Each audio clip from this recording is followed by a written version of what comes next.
This is Dan Arellano, president of the Battle of Medina Historical Society. We are standing in front of the Battle of Medina historical marker that was erected here in 1936. Originally, it was out there in the middle of the road, but when they widened the highway, they moved it to this location. This is where we believe that the Battle of Medina occurred on August the 18th of 1813. Unfortunately, this historical marker has been vandalized. As you can see here, the Battle of the Medina has been completely scratched out by vandals.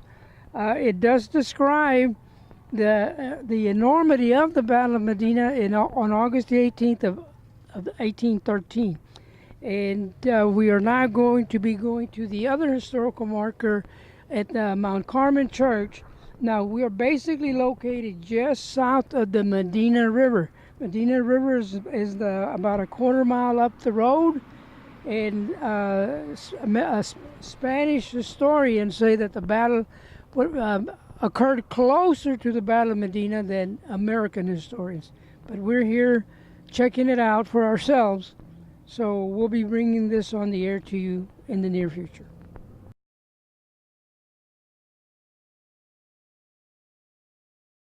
This is Dan Arellano. We are again in Lozoya, Texas.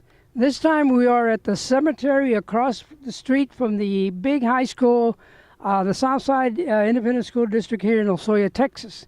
We are now standing at another historical marker that indicates that after the Battle of Medina, 900 bodies were left out on the battlefield to rot for over 9 years. 55 Spanish soldiers were also killed at the Battle of Medina. Those bodies were brought here to be buried at a cemetery that is now called El Carmen Cemetery.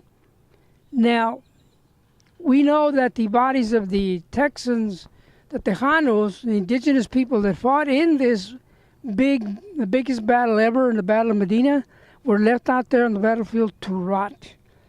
However, the Spanish soldiers were brought here, and this is where this community grew up, around the cemetery where the 55 Spanish soldiers that lost their lives at the Battle of Medina on August the 18th of 1813. Thank you.